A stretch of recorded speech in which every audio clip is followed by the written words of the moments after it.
옛날에 그 중국 전국 시대 때 그 말은 상당히 고가였다고 합니다. 지금도 고가이지만 그 명마 감별사를 대동할 만큼 아주 신경을 써서 신중하게 거래를 했다고 합니다.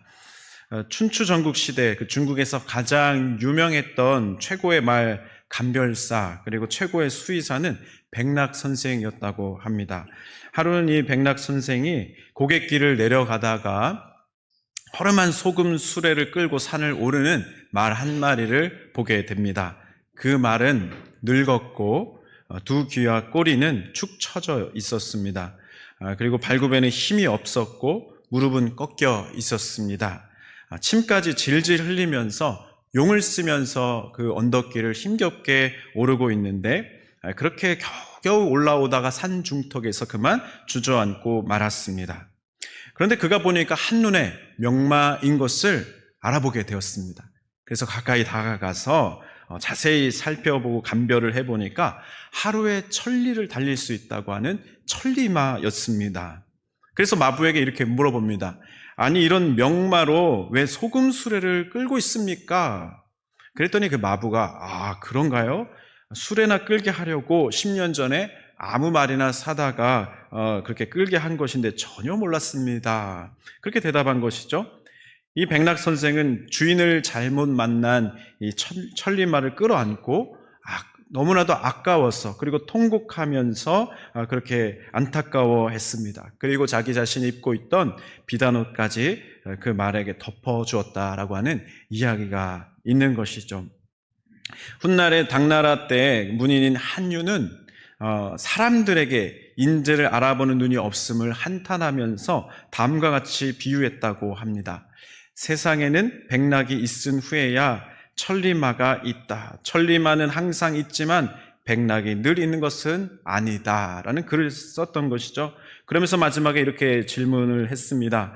천하에는 좋은 말이 없다고 한다. 진정 좋은 말이 없는 것인가? 아니면 좋은 말을 알아보지 못하는 것인가? 그렇게 탄식했습니다. 오늘 우리가 반드시 잘 알고 반드시 잘 제대로 보아야 하는 그 귀한 분은 누구일까요? 그것은 우리 구주 예수 그리스도인 줄로 믿습니다. 우리 하나님 아버지이신 줄로 믿습니다. 오늘 말씀은 하나님이 어떤 분인가라고 하는 것을 우리에게 알게 해 주십니다. 하나님은 그의 자녀들에게, 그의 사랑하는 자녀들에게 원대한 꿈을 갖고 계신 분이시다 말씀하십니다. 오늘 아브라함을 통해서 하나님은 자신을 계시해 주고 계시는데요. 그 사랑하는 자녀들을 향해서 원대한 꿈과 계획을 갖고 계신 분이심을 우리에게 깨닫게 해 주십니다. 오늘 함께 읽지는 못했지만 창세기 17장 2절 말씀에 보면 내가 내 언약을 나와 너 사이에 두어 너를 크게 번성하게 하리라, 크게 번성하게 하리라 말씀하십니다. 4절 말씀 보니까 보라 내 언약이 너와 함께 있으니 너는 여러 민족의 아버지가 될지라 그렇게 말씀하십니다. 그런데요, 이 말씀을 보면서 어떤 분은 그렇게 질문하실 겁니다. 목사님, 그거는 아브라함한테 주신 말씀입니다. 우리한테 주신 말씀 아닙니다. 어찌 된 겁니까? 이렇게 말씀하실 분이 계실 것 같아요. 맞습니다. 하지만 우리와 전혀 상관없는 그런 말씀은 아닙니다. 앞서 읽었던 2절과 4절의 말씀에 반복되는 단어가 있는데요. 언약입니다. 내 언약을 나와 너 사이에 두었다. 내 언약이 너와 함께 할 것이다. 그렇게 말씀하시는데요. 그 언약은 어떤 언약을 말씀하고 있는 것입니까? 그 핵심이 창세기 12장에 나와 있습니다. 12장 2절에서 3절 말씀을 보면 내가 너로 큰 민족을 이루고 내게 복을 주어 내 이름을 창대하게 하리니 너는 복이 될지라. 3절은 같이 한번 볼까요? 시작. 너를 축복하는 자에게는 내가 복을 내리고 너를 저주하는 자에게는 내가 저주하리니 땅의 모든 족속이 너로 말미암아 복을 얻을 것이라 하신지라. 아멘. 땅의 모든 족속, 모든 족속이 너로 말미암아 복을 얻을 것이라고 하셨습니다. 그러므로 아브라함에게 주신 그 복은 아브라함에게만 주시는 복이 아니라 우리들에게도 주시는 복임이 분명합니다. 아브라함과 사라에게 주어진 하나님의 그 원대한 꿈, 그 계획은 구체적으로 무엇으로 나타나 있습니까? 그들에게 부여된 새로운 이름에서 그것이 나타나 있습니다. 창세기 17장 5절 말씀에 보니까요, 이제 후로는 내 이름을 아브람이라 하지 아니하고 아브라함이라 하리니 이는 내가 너를 여러 민족의 아버지가 되게 함이니라 하십니다. 여러 민족의 아버지가 되게 하겠다 하시고요. 15절에 보니까 사레는 사라라는 이름으로 바꿔주시면서 16절에 이렇게 말씀하십니다. 내가 그에게 복을 주어 그가 내게 아들을 낳아주게 하며 내가 그에게 복을 주어 그를 여러 민족의 어머니가 되게 하겠다. 여러 민족의 어머니가 되게 하겠다 말씀하십니다. 정리하면 처음에 아브람이라는 그 이름은요, 고귀한 아버지라고 하는 이름의 뜻이었습니다. 그래서 한 가정의 아버지만으로, 한 아들의 아버지만으로 그 이름이 부여되어 있었는데 그것을 여러 민족을 책임지고 여러 민족을 품을 수 있는 그 사람으로 나아가게 하셨던 것이죠. 사레라고 하는 뜻은 나의 공주라고 하는 뜻입니다. 개인적인 그 관계에만, 한 가정에만 머무르는 그런 사람이 아니라 사라가 되게 하셨습니다. 많은 민족들을 품고 여러 민족들을 품어 안을 수 있는, 책임질 수 있는 그런 어머니가 되게 하신 것입니다. 여러 민족들, 특별히 믿는 자들까지도 낳을 수 있고 그들을 번성케 할 수 있는 그런 여러 민족의 어머니로서 설 수 있도록 나아가게 하셨습니다. 결국 이 말씀이 오늘날 우리가 보는 지금 이 시대 가운데서 이루어졌음을 우리가 확인할 수가 있는데요. 아브라함을 민족의 조상으로, 아버지로 여기는 나라들이 이스라엘을 포함해서 아랍권의 여러 나라들이 있습니다. 24개국 이상의 나라가 아브라함이 우리의 조상입니다라고 말하고 있습니다. 이들의 인구를 다 합쳐보니까요, 4억 6천만 명입니다. 4억 6천만 명 정도가 우리 나라의, 우리 민족의 조상이 아브라함이다라고 말하고 있습니다. 그리고 또 있습니다. 이 전 세계에 수많은 기독교인들이 믿음의 조상이 아브라함이다라고 고백하고 있습니다. 그들의 인구까지 다 합치면요, 26억 5천만 명으로 말하고 있습니다. 세계 인구가 80억 명을 넘어섰는데요. 거의 전 세계 인구의 5분의 2가 자신의 조상이 아브라함입니다라고 고백하고 있는 것이죠. 하나님의 말씀, 하나님의 그 원대한 꿈이 어떻게 실현되어져 가고 있는지를 확인할 수 있는 모습이 있습니다. 이 놀라운 일이 시작될 때는 어떠했는가 보니까요, 그 당사자들은 정말 깜짝 놀랐습니다. 도저히 이 일이 우리에게 이루어질 것인가 믿어지지 않는 그 말씀으로 주어졌다는 것입니다. 그래서 아브라함도 사라도 그 말씀을 받을 때에 헛웃음이 나왔습니다. 말도 안 되고 아무리 생각해도 이해가 안 되는 말씀이었기 때문입니다. 아무리 하나님이시지만 하나님께서 어찌 이 일을 지금 우리에게 이루어지게 하실 수 있겠는가, 그렇게 반문했던 것이죠. 그래서 창세기 17장 17절 말씀에 보니까요, 아브라함이 엎드려 웃으며 마음속으로 이르되 100세 된 사람이 어찌 자식을 낳을까? 사라는 90세니 어찌 출산하리요? 그렇게 말하고 있습니다. 아무리 생각하고 또 생각해봐도 그 일이 이루어질 수 없을 것 같아서 헛웃음이 나왔습니다. 그러면서 현실적인 타협안을 하나님 앞에 제시하는데요, 18절 말씀에 그것이 나옵니다. 아브라함이 하나님께 아뢰되 이스마엘이나 하나님 앞에 살기를 원하나이다. 하나님, 하갈을 통해서 얻은 이스마엘이나 하나님 복 주십시오. 아무리 하나님께서 주신 그 귀한 말씀이지만 도저히 그것이 이루어지지 않을 것 같습니다. 그렇게 대안을 제시했던 것입니다. 아마도 제가 아브라함의 입장이라 할지라도 그렇게 생각했을 것 같아요. 100세가 된 그 몸으로, 90세가 된 그 몸으로 어떻게 우리 부부가 그렇게 아들을 낳아서 출산해서 건강하게 그렇게 양육할 수가 있겠는가? 도저히 불가능할 것 같은 그 일 앞에서 하나님 앞에 그렇게 반응했을 것 같습니다. 지금 제 나이에 하나님이 아들을 새로 주겠다 해도 저희 부부가 깜짝 놀랄 것 같아요. 어떻게 그 일이 이루어질 수 있을까? 그런 생각을 할 것 같은데 100세가 된 아브라함이 얼마나 깜짝 놀랐겠습니까? 하나님께서도 그것을 모르시지 않으셨습니다. 그래서 하나님이 다 하시겠다 하셨습니다.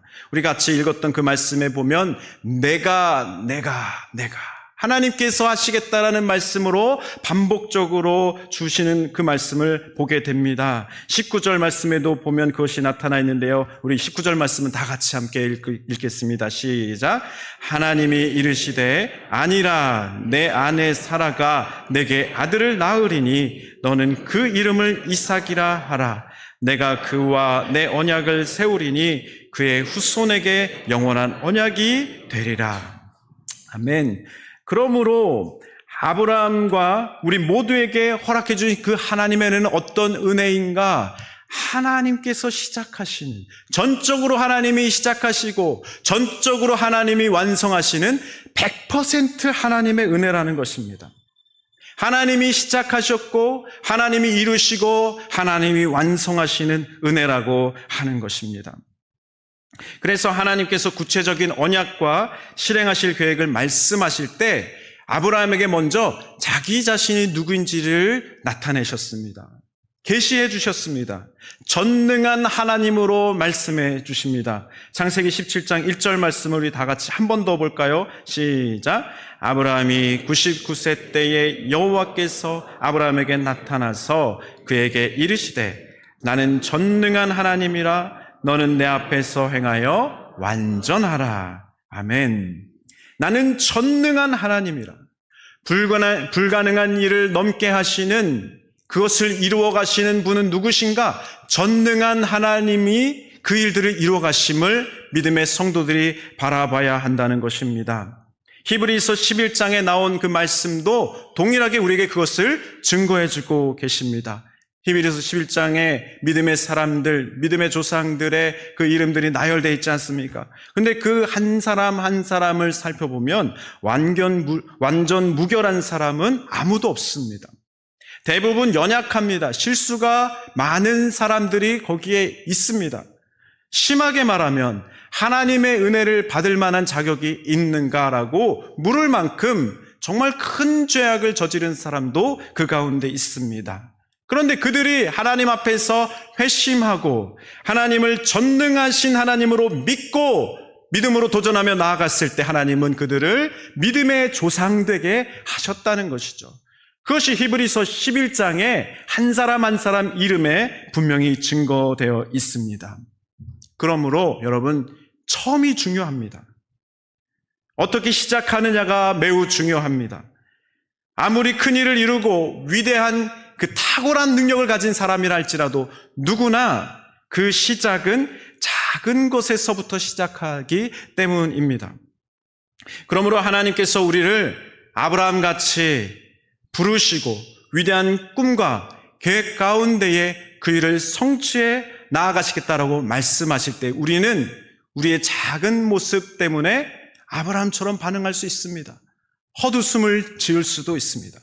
그러나 주님을 바라보시면서 주님께서 우리에게 이루고자 하시는 그 일들이 전능한 하나님께서 반드시 이루실 것이라는 그 믿음으로 그 모든 것을 주님 앞에 영광으로 올려드릴 수 있는 믿음의 사람들이 될 수 있기를 간절히 바랍니다.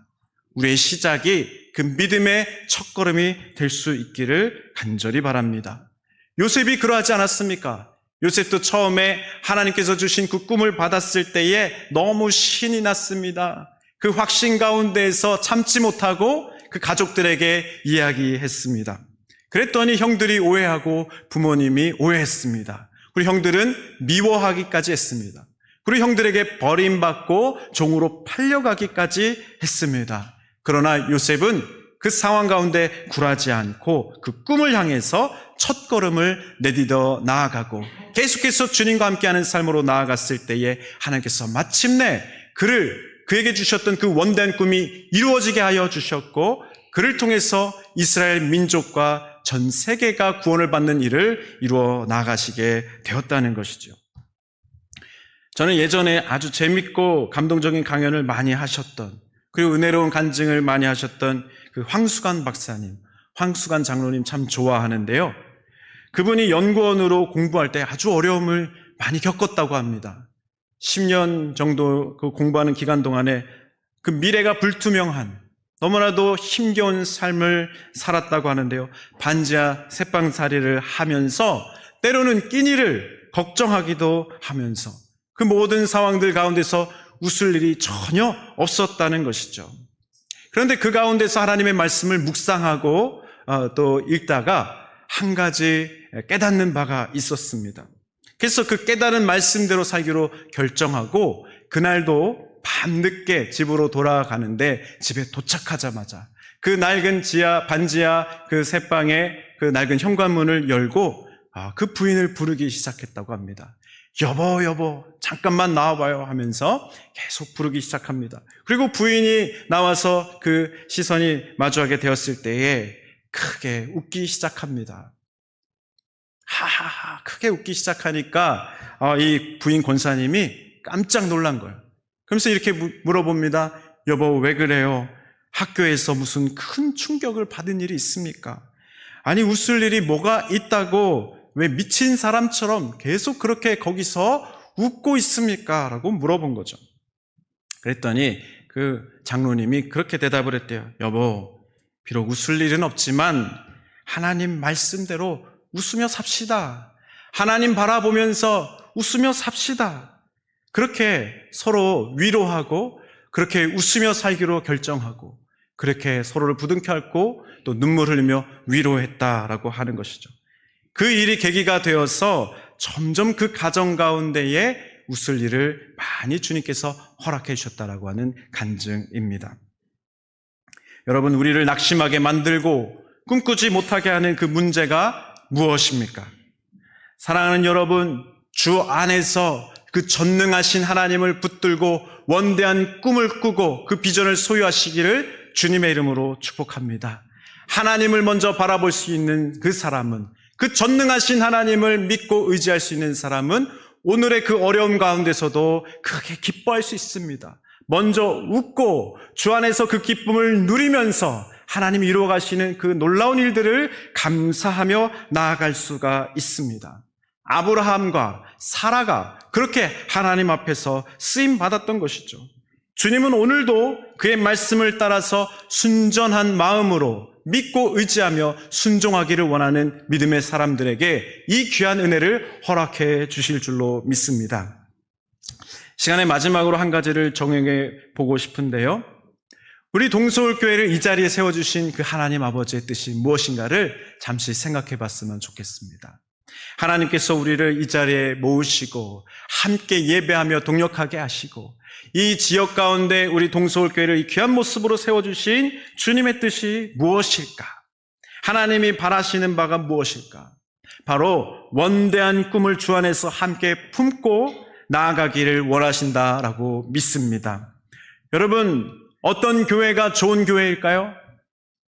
앞으로 이제 후반기 가운데서 함께 말씀을 전할 때 이런 질문들을 좀 자주 전할 기회가 있을 것 같은데요. 함께 고민하고 기도하면서 그 비전의 말씀들을 우리가 나누면서 하나님께서 우리에게 주신 그 비전이 무엇인가? 정말 우리 동서울교회가 더 좋은 교회로 나아가기 위해서는 어떠한 것이 필요할까를 함께 고민하고 기도할 수 있었으면 좋겠습니다. 여러분, 어떤 교회가 좋은 교회일까요? 오늘 말씀에 비추어서 생각해 볼 때 전능하신 하나님 안에서 아브라함과 같이 사라와 같이 크고 원대한 꿈을 꾸는 경건한 사람들이 많이 모여있는 그 교회가 좋은 교회인 줄로 믿습니다. 지난 휴가 중에요, 제가 잠시 경기도 화성시 남양읍에 들른 적이 있습니다. 거기에 가니까 남양 성모성지라는 곳이 있더라고요. 거기에서 아주 큰 감동을 받았습니다. 병인 박해 때 이름 없는 순교자들이 순교를 당했던 성지였습니다. 그곳에, 그 중심된 곳에 캐톨릭 성당이 아름답게 지어져 있는데요. 입구에서부터 그곳으로 올라가는 그 길이 기도하는 곳으로, 거룩한 장소로, 그렇게 주님의 은혜를 묵상하며 나아가는 장소로 잘 조성되어 있었습니다. 그곳으로 이렇게 올라가면서 마지막에 그 대성당, 대강당 예배실에 들어갈 때에 하나님의 은혜가 가득한 그 건물 자체에서 느껴지는 하나님의 임재와 그 영광이 큰 은혜로, 감동으로 다가오는 것을 경험하게 되었습니다. 그때 깨닫게 된 것은 이 건물 하나를 지을 때도 하나님의 그 영광을 위해서 의미를 잘 담아서 하나하나 잘 지어 나아가면 이 건물 자체로도 하나님 영광을 받으시고 사람들이 은혜를 받을 수 있구나. 그것을 깨닫게 되었습니다. 그러면서 그곳을 이렇게 순례하면서 두 가지를 더 깨닫게 되었는데요. 한 3,000평 정도의 그 공원처럼 꾸며 놓았습니다. 기도할 수 있고 순례할 수 있는 공간을 그렇게 건물을 포함해서 지어 놓았는데, 이렇게 넓은 공간에 이렇게 아름답고 훌륭한 예술 작품과 같은 건물을 어떻게 잘 지을 수 있었을까? 이들은 어떻게 이 모든 일들을 감당할 수 있었을까? 그것이 참 궁금하더라고요. 두 번째로는 또 놀랬던 것은 뭐냐면 30여 년 전에 이곳엔 아무것도 없었다는 거예요. 사람들이 기억하지도 못할 만큼 아무것도 없는 곳에서 그저 시골 작은 마을에 있는 그냥 순교지 성지로만 기억되는 그곳이었는데, 그곳에 신부님 한 분이 와서 이곳을 정말 거룩한 기도의 장소로, 하나님의 위로가 있는 장소가 되기 위해서 비전을 품고 꿈을 꾸면서 주님 안에서 하나씩 하나씩 이루어왔다는 사실을 알게 되었을 때 깜짝 놀라게 되었습니다. 저희 부부가 가서 사진을 좀 찍어온 것을 소개해드리고 싶은데요. 한번 사진을 볼까요? 이렇게 이제 그곳에 예수님과 또 분수 같이 이렇게 꾸며놓았습니다. 좋은 공원처럼 멋지게 꾸며져 있습니다. 그리고 십자가상도 이렇게 있는, 그곳 가운데 다 거룩한 장소로 기도로 묵상하며 나갈 수 있는 장소고요. 이제 대성당으로 들어가는 그 입구 가운데에서 종탑이 저렇게 두 개가 이렇게 세워져 있는 특징적인 모습들이 있는데, 이제 예배당으로 들어갑니다. 여기가 이제 소예배실인데 이제 강대상이 이렇게 되어 있고요. 여기는 이제 대강당입니다. 대강당에 들어섰을 때 하나님의 임재를 그대로 느낄 수 있는 그 공간이 잘 준비되어 있는 것을 보면서 깜짝 놀라게 됐습니다. 사진만 보니까 감동이 덜 하시죠? 그래서 영상을 준비했습니다. 영상을 잠시 보고 또 말씀을 나누겠습니다. 남양성모성지는 병인 박해 때의 순교지예요. 제가 89년에 왔습니다. 그래서 여기 이름 없는 순교자들이 마지막 죽는 그 순간까지 묵주기도 하다가 죽으신 이 자리를 우리나라의 평화와 통일을 위해 끊임없이 묵주의 기도를 바치는 곳으로 개발해야 되겠다라는 그런 마음을 갖게 된 거죠. 헌지는 그 전체가 기도하는 장소다. 처음에 여기 왔을 때 아리도 없었고 논두렁길밖에 없었어요. 결국은 그 인간의 삶에 있어서 건축은 그 영향을 엄청나게 주는 것 같아요. 그래서 잘 짓고 싶다. 다른 어떤 것보다 감동을 주는 어떤 그 건축을 하고 싶다. Perché io ho portato la luce del cielo forte. 잠시 제가 설명을 드릴게요. 이 자목이 안 보이시는 분들이 계실 것 같아서, 이 마리오 보타라고 하는 이제 건축가가 이 건물을 설계할 때 저 빛이 저 종탑 끝에서 한 50m 되는 끝에서부터 본당 안으로 이렇게 쏟아지게 설계를 했다는 거예요. 그것이 하나님을 향한 존경과 감사를 담은 그런 주님께 올려드리는 빛이었다. 그렇게 설계를 했다. 그런 내용입니다. 계속 50 보겠습니다. metri. E ho fatto un omaggio all'architettura. 빛이 이렇게 계속 움직이는 것을 앉아서 볼 수 있어요. 이 지역이 문화로부터 소외된 지역입니다. 그래서 이 지역의 어떤 사람들을 위한 어떤 문화 활동, 예술적인 그런 공간이 되고 싶습니다. 대성당이 정말 소리가 좋아요. 건축 음향이 뛰어나다. 그냥 이 대성당 자체가 예민한 악기라고, 그런 얘기를 하고 싶어요. 여러분, 우리도 우리 교회 앞으로 잘 지으며 나갔으면 좋겠습니다. 정말 그 건물 자체로 감동과 은혜가 넘치는 그런 귀한 교회로 잘 지어 나갔으면 좋겠고요. 여기도 한번 우리 같이 조를 짜가지고 다 탐방 다녀왔으면 좋겠습니다. 그 요즘 성수동 지역을 바라보면서 세상 사람들이 뭐라고 하는가 들어보니까 복받은 땅이래요. 복받은 땅. 그래서 무슨 복을 받은 땅인가 하고 들어봤더니 그 사람들이 뭐라고 하냐면 많은 수익을 얻을 수 있는 땅이라고 합니다. 그냥 돈벼락 맞는 땅이래요. 그래서 복받은 땅이래요. 근데 여러분, 진정한 복이 그것만은 아니잖아요. 그것만으로 우리가 진정한 복을 받았다라고 말할 수 없는 것 아니겠습니까? 우리 교회가 준비해야 될 것이 무엇이겠습니까? 바로 이 지역에 하나님의 진정한 복과 은혜가 넘치게 하는 것. 그것이 바로 우리가 해야 할 일인 줄로 믿습니다. 진정한 복과 은혜는 우리 주님 안에 있는 것이기에 그렇습니다. 오늘 말씀을 우리가 기억하면서 준비해 나아갈 수 있기를 간절히 바랍니다. 주님은 우리에게 원대한 비전과 꿈을 갖고 계십니다.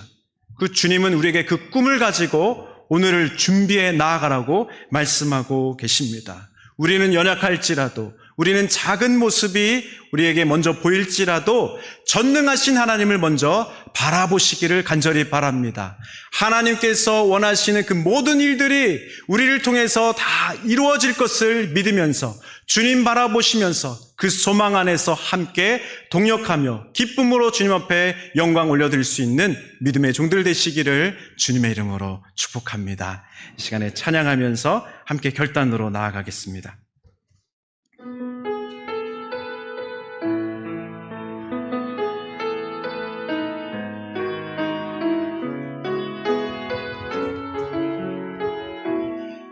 성령님 의지하시면서 따스한 성령님, 따스한 성령님, 마음으로 보내 내 몸을 감싸며 주어지는 평안함 만족함을 느끼네. 사랑과 진리에